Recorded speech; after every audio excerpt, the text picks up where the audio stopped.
현대 사회의 현상 가운데 하나로 우리는 개인주의를 꼽을 수 있습니다. 불과 한 세대 전만 하더라도 가족 단위 또는 대가족 단위로 집단주의로 살아가던 시절이 있었지만 이제는 거의 대부분 개인주의로 사회를 살아가게 되는 시대가 되었죠. 개인주의 사회가 나쁘다는 것이 아니에요. 충분히 개인이 존중되어야 하고 개인으로서의 가치가 중요한 시대이죠. 그러나 이 개인주의에 깊이 빠져서 서로에게 관심이 전혀 없는 무관심의 상태, 그리고 그것을 넘어서 이기주의가 되어 버린다면 그리 유쾌한 일은 아닌 것 같습니다. 그런데 오늘 우리 교회 안에도 이러한 일들이 있는 것은 아닌가 하는 생각이 들었어요. 개개인마다 신앙의 형태가 다르기에 모든 사람들이 가지고 있는 신앙은, 개개인의 신앙은 존중되어야 마땅하죠. 그러나 지극히 개인적인 신앙에 너무 몰두한 나머지 옆 사람에 있는 신앙에 무관심하다면 그것은 문제가 있는 것이 아닐까. 그렇다면 오늘 우리는 어떻게 해야 할까요? 본문을 보면요, 세상의 모든 사람들의 관심이 끊기고 관심이 있는 사람들은 그저 비웃기만 할 그때에 다른 일을 행하게 되는 한 사람이 등장합니다. 그가 어떠한 일을 행하는지 살펴보면서 오늘 우리는 어떻게 살아야 하는가, 어떠한 마음으로 공동체 생활을 해 나가야 하는가 함께 고민해 볼 수 있는 시간이 되기를 바랍니다. 지난주까지 열왕기 하하가 끝나고요, 이제 오늘과 다음 주 주일에는요 예레미야 애가의 말씀을 나누게 됩니다. 여러분, 예레미야가 어느 나라의 선지자였나요? 북이스라엘이 아니라 남유다, 맞습니다. 남유다 말기의 선지자였습니다. 그는 하나님 앞에 죄악의 길을 걷고 있는 남유다를 향해서 끊임없이 회개하라고 외쳤고, 그럼에도 돌아서지 않은 그들을 향해서 심판의 말씀을 선포했어요. 여러분, 저라면요 이렇게 말도 지지리도 안 듣고 늘 청개구리처럼 반대로 행동하는 사람을 본다면요 진작에 포기하고 빨리 망하기를 기대했을지도 모르겠어요. 그런데 예레미야는 저와 같지 않습니다. 그렇게 말해도 듣지 않고 점점 더 하나님 앞에 죄악을 높이 쌓고 늘 반대로 행하는 이스라엘을요 오히려 불쌍히 여겼다. 그래서 여러분, 예레미야의 별명이 뭔가요? 예레미야의 별명. 네, 맞습니다. 정답이 너무 바로 나오면 재미가 없습니다. 자, 예레미야의 별명은 눈물의 선지자. 그는 하나님의 말씀을 전하는 하나님의 예언자였지만요, 그가 남유다에 선포해야 하는 말씀들은 예레미야로 하여금 눈물을 짓게 만들었어요. 하나님은 범죄한 남유다를 심판하고자 하십니다. 그렇기에 하나님은요 예레미야를 통해서 계속해서 심판의 말씀을 전하게 하셨어요. 예레미야는 하나님의 말씀이기 때문에 전하긴 했지만 그 마음이 심히 고통스러웠습니다. 그런데 그렇게 불쌍하게 여기던 남유다가 결국 어느 나라에 의해서 망해버려요? 나와도 돼요. 바벨론에 의해서 멸망당해 버려요. 견고하던 남유다의 예루살렘 성과 성벽이 무너졌습니다. 거기다가 하나님의 성전도 파괴되었어요.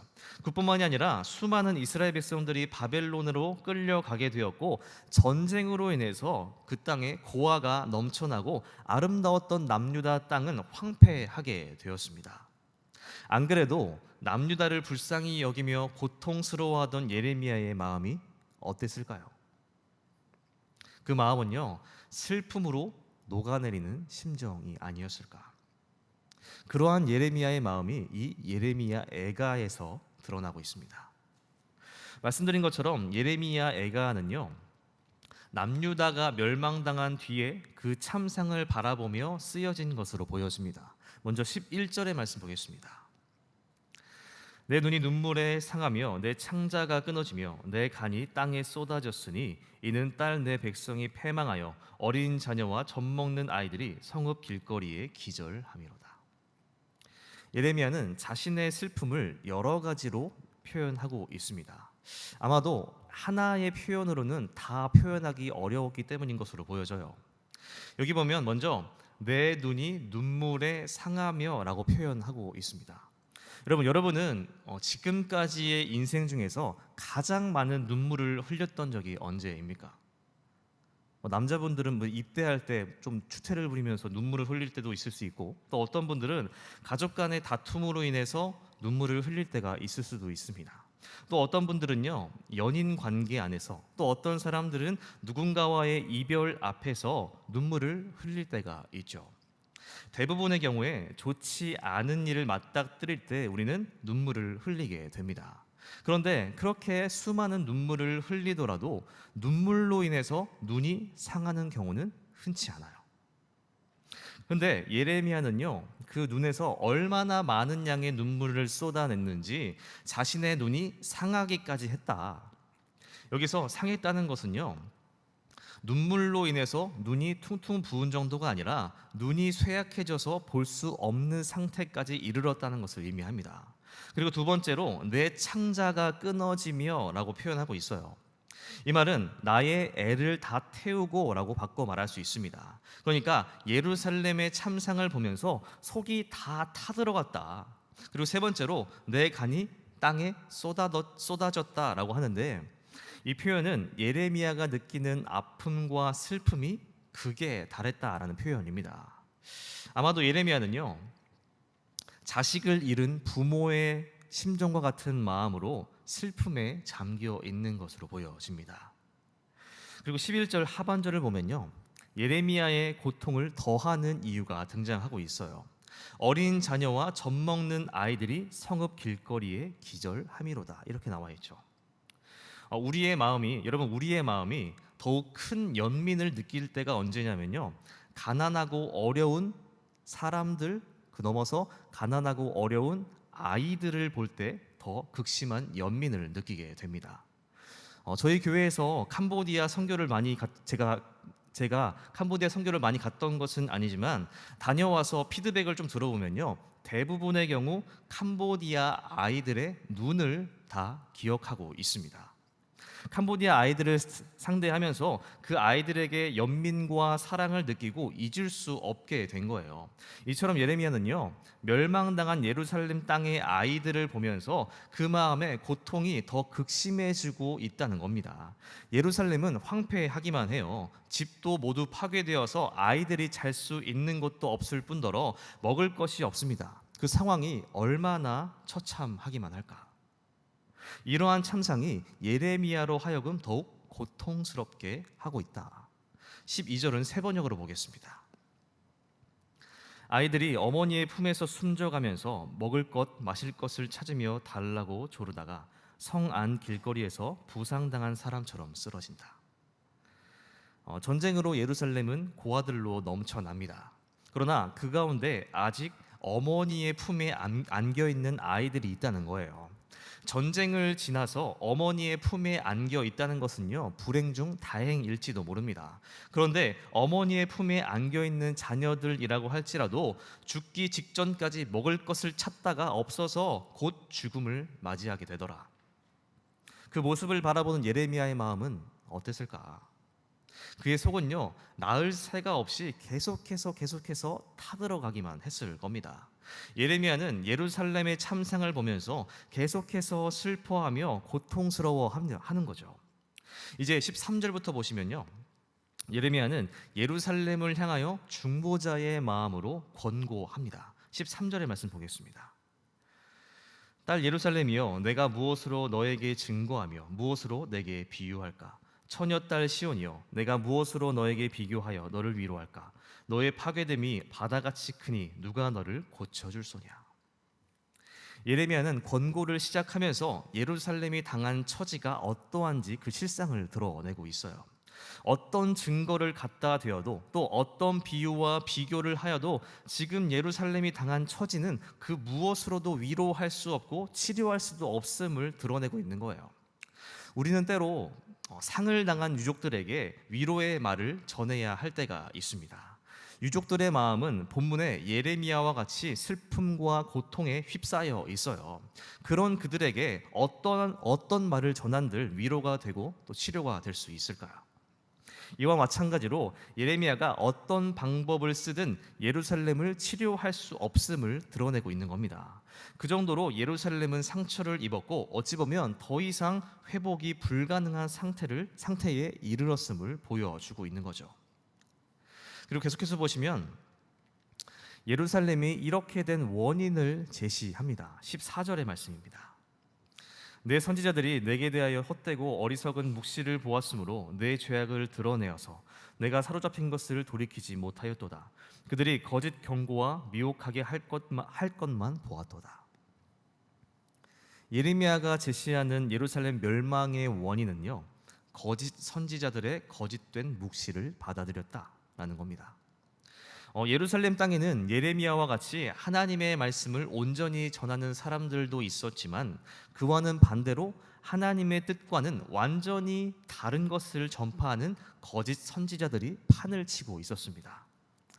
이때 예레미야는요, 하나님의 심판이 임할 것이라고 전파했고 거짓 선지자들은 하나님의 평강이 있을 것이라고 전파했습니다. 여러분들이라면 이 둘 중에 어떤 것을 따르겠습니까? 한쪽은 심판, 한쪽은 평강. 오늘 우리만 하더라도 귀에 듣기 좋은 것만 따르고 싶어질 거예요. 그렇다면 이때는 얼마나 더했던 시기였을까? 당시에는요, 국제 정세가 어지러워서 이 남유다가 위태위태합니다. 사람들은 지푸라기라도 잡는 심정으로 좋은 말을 듣고 그것을 더 따르고 믿고 싶었을 거예요. 그러니까 진실을 말하는 예레미야의 외침은 아무도 듣지 않았고 거짓을 말하는 자들의 외침은 사람들에게 호응을 얻게 된 겁니다. 그 결과 거짓 선지자들을 따른 백성들은 결국 파멸의 길을 걷게 된, 예레미야는 예루살렘 멸망의 원인이 거짓 선지자들로부터 시작되었다고 말하고 있습니다. 자, 이렇게 14절까지 예레미야는요, 스스로가 바라보는 예루살렘의 참상, 예루살렘 멸망의 원인을 밝히고 있습니다. 그런데 이제 15절, 16절을 보면요, 다른 나라, 다른 사람들이 예루살렘을 어떻게 바라보고 있는지가 드러나고 있어요. 먼저 15절의 말씀을 여러분들이 읽어주시면 좋겠습니다. 시작.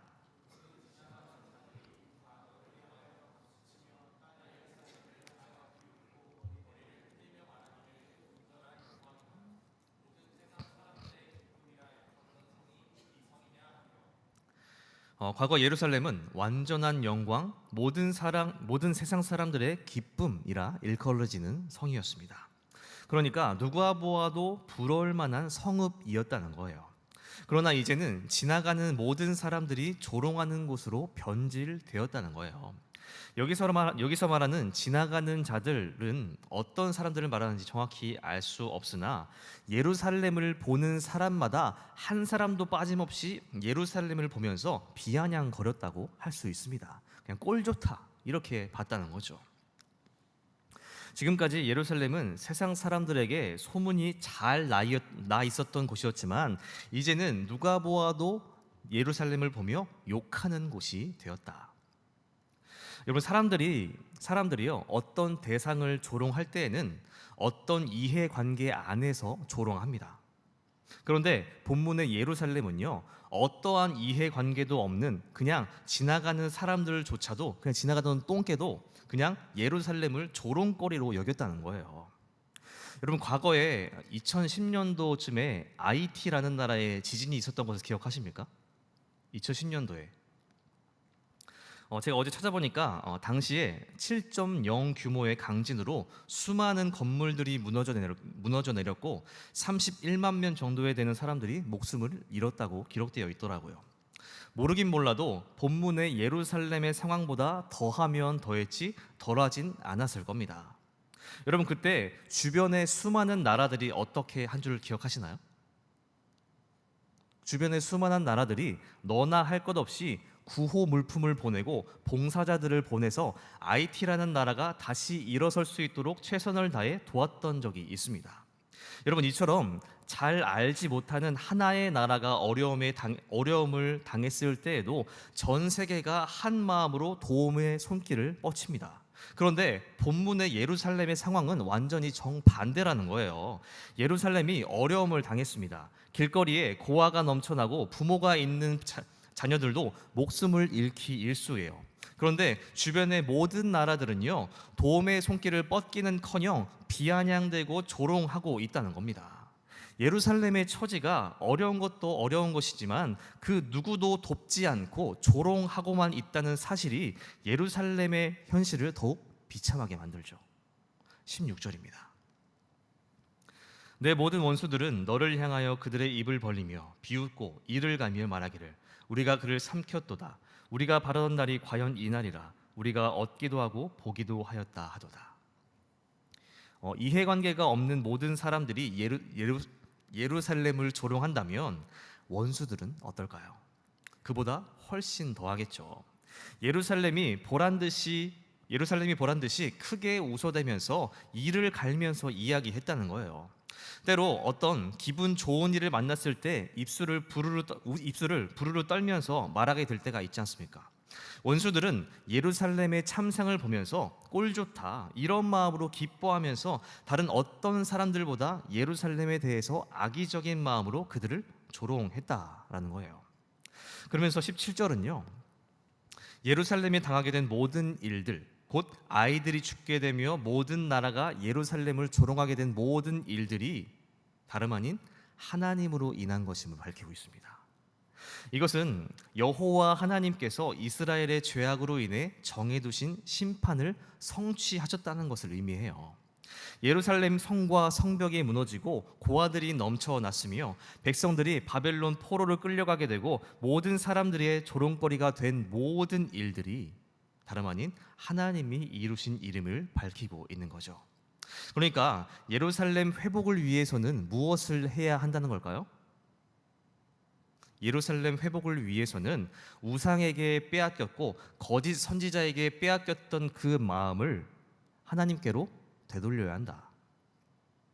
하나님이 정해두신 심판을 성취하셨으니 하나님께로 돌이켜야 하나님이 그 심판을 거두시고 회복시킬 것이다. 예레미야는 회복을 위해 하나님과의 관계를 회복해야 한다는 것을 이야기하고 있는 겁니다. 이제 마지막 부분인 20절부터는요, 예레미야 스스로가 하나님께 호소하는 내용을 담고 있습니다. 20절의 말씀입니다. 여호와여 보시옵소서, 주께서 누구에게 이같이 행하셨는지요. 여인들이 어찌 자기 열매 곧 그들이 낳은 아이들을 먹으오며 제사장들과 선지자들이 어찌 주의 성소에서 죽임을 당하오리이까. 예레미야는 예루살렘의 참상을 하나님께 낱낱이 드러내면서 호소하고 있습니다. 어떻게 이스라엘의 이러한 일들까지 일어나게 하시는가 하면서 따지고 있는 거죠. 여기 보면 전쟁 후에 예루살렘의 식량이 떨어져서 어머니가 자신이 낳은 아이들을 잡아먹는 일까지 저질렀다고 기록하고 있습니다. 우리의 머리로는 상상조차도 어려운 폐륜적인 일들이 일어나게 되었다. 뿐만 아니라 제사장들과 선지자들이 다른 곳도 아니라 하나님의 성소에서 죽임을 당하게 되었다라고 하고 있습니다. 그러니까 윤리적 차원에서도 또 종교적 차원에서도 예루살렘의 상황이 말이 아니다. 예레미야는 어떻게 이러한 일들이 벌어질 수 있느냐고 하나님을 향해 따지면서 호소하고 있습니다. 마지막 22절입니다. 주께서 내 두려운 일들을 사방에서 부르시기를 절기 때 무리를 부름같이 하셨나이다. 여호와께서 진노하시는 날에는 피하거나 남은 자가 없나이다. 내가 낳아 기르는 아이들을 내 원수가 다 멸하였나이다. 마지막으로 예레미야는요, 모든 심판이 하나님으로부터 왔음을 다시 한번 호소합니다. 여기 보면 예레미야가 두려워하는 모든 일들을 절기에 사람을 불러들이듯 하나님이 불러들였다고 합니다. 이게 무슨 말이냐면 어떤 한 개인이 평일에 휴가를 낸다면 소수로 개인이 이동하겠죠. 그러나 명절, 절기 때가 되면 소수가 아니라 대다수의 사람들이 한꺼번에 움직입니다. 그러니까 하나님이요, 수많은 두려운 일들을 감당할 수 없을 만큼 한꺼번에 예루살렘으로 보냈다라는 거예요. 그날은 곧 여호와의 진노의 날로서 예루살렘의 멸망의 날이었고 예레미야가 사랑했던 모든 것들을 한순간에 사라지게 되었다. 그러니까 예레미야는 하나님께 지금 무엇을 호소하고 있는 건가요? 긍휼을 베풀어 달라고 하나님께 간구하고 있는 것입니다. 하나님께서 예루살렘을 심판하셔서 모든 것들이 멸하여졌으니 이제는 긍휼을 베풀어 주셔서 예루살렘을 회복시켜 달라고 이야기하고 있는 거죠. 여러분, 오늘 본문을 보면요, 예루살렘의 참상이 정말 말이 아닌 것을 볼 수 있습니다. 수많은 어려움이 한꺼번에 예루살렘을 덮쳤고 그로 인해서 예루살렘 성 안은 더 이상 희망이 없고 회복할 수도 없는 끔찍한 상황을 마주하고 있는 거예요. 그뿐만이 아니라 이러한 어려움을 당한 예루살렘을 돕는 손길조차도 없습니다. 다른 모든 사람들은 예루살렘을 보며 조롱하고 비웃음거리로 삼을 뿐이죠. 그런데 여러분, 이 모든 사람들이 예루살렘에게 관심을 갖지 않고 또 돕지도 않고 심지어 비웃음거리로만 삼고 있을 그때에 이 예루살렘을 두고 눈물을 흘렸던 한 사람이 있었다는 거예요. 그 사람이 누구예요? 예레미야. 예레미야는 이미 멸망당한 예루살렘을 바라보면서 모든 희망을 포기한 채 그곳을 떠날 수도 있었을 겁니다. 그러나 이미 멸망한 그 자리를 떠나지 않았어요. 모든 희망이 사라진 그곳에서 희망을 잃지 않고 어떻게 하면 이들을 도울 수 있을까? 어떻게 하면 이곳을 다시 회복시킬 수 있을까 고민하면서 하나님께 호소했다는 거죠. 그러니까 여러분, 모든 사람이 관심 갖지 않고 모든 사람들이 뒤에서 비웃기만 할 그때에 예레미야는 유일하게 관심을 가지고 눈물을 흘렸던 하나님의 사람이었다. 예레미야의 성향이 극감성적인 사람이었기에 그랬다고 할 수도 있겠지만 이것은요, 하나님의 마음이 예레미야에게 부어졌던 것이 아닐까 합니다. 한 사람의 선지자의 마음이 이렇게 찢어지듯 슬퍼하고 고통스러운데 하나님의 마음은 얼마나 더했을까? 그렇다면 여러분, 오늘 저와 여러분들은 어떠한 시선으로 세상을 바라보고 또 우리의 공동체 그리고 또 우리의 옆 사람을 바라보고 있습니까? 우리는 같은 나라, 한 교회 또 한 청년부에서 공동체를 이루며 신앙생활을 이어갑니다. 하나님이 우리를 모이게 하시고 공동체로 세우신 이유가 분명히 있을 거예요. 그런데 우리의 시선이 사회를 바라보면서 무관심하듯이 공동체를 바라보며 무관심하거나 또는 비웃음거리로만 여기고 있다면 우리가 옳은 시선을 가지고 있다고 말할 수 있을까요? 여러분, 적어도 그리스도인이라면요, 본문의 예레미야 선지자처럼 무관심이나 비웃음으로 일관하기보다 옆 사람에게 관심을 갖고 그를 위해 눈물을 흘릴 수 있어야 하는 것이 아닐까. 여러분, 오늘 우리 공동체의 모습을 보면요, 옆 사람에게 관심을 갖는 일은요, 순장들만의 일로 또 어떤 리더들만의 일로 여기고 있는 것이 아닌가 하는 생각이 들었습니다. 여러분, 공동체원에게 관심을 쏟고 그들과 함께 하는 책임이 리더들에게만 있는 것일까요? 그런 건가요? 그러한 책임은 우리 모두에게 있습니다. 누군가가 어려움을 당한다면 어떤 대표격인 사람들만 관심을 갖는 것이 아니라요, 우리 모두 관심을 가지고 함께 기도할 수 있어야 한다는 거죠. 오늘 저와 여러분들이 예레미야와 같이 그 마음에 공동체를 품으면서 아무도 관심 갖지 않고 비웃고 있는 그곳에 관심을 갖고 애통하는 마음으로 함께 기도하며 그 공동체를 세워갈 수 있게 되기를 바랍니다. 마태복음 18장 33절의 말씀을 우리 함께 한 목소리로 읽도록 하겠습니다. 있죠? 시작. 내가 너를 불쌍히 여김과 같이 너도 내 동료를 불쌍히 여김이 마땅하지 아니하냐 하고, 예수님께서는 왕과 종의 비유를 말씀하시면서 종이 불쌍히 여김을 받았던 것처럼 그 또한 동료를 불쌍히 여겨야 하는 것이 당연하다 라고 말씀하십니다. 이 말은요, 은혜를 입은 자들이 은혜를 흘려보내야 한다는 책임이 있다는 말입니다. 저와 여러분들은 하나님으로부터 어떤 은혜를 받았습니까? 우리 모두가 하나님으로부터 으로부터 받은 은혜는 모두 다를 수 있습니다. 그러나 모두에게 공통적으로 주어진 은혜는 하나님께서 우리를 불쌍히 여겨주심으로 우리를 구원해 주셨다는 거예요. 우리가 불쌍히 여겨지는 은혜를 받았다면 우리도 공동체를 불쌍히 여기고 관심을 갖는 책임을 가져야 한다는 거죠. 여러분들이 이번 한 주 동안 우리에게 맡겨진 책임을 다하면서 혹여나 우리 주변에 잊혀진 사람들은 없는지 그들에게 관심을 갖고 또 기억하면서 그들을 위해 함께 기도하며 우리의 공동체를 함께 세워갈 수 있게 되기를 바랍니다.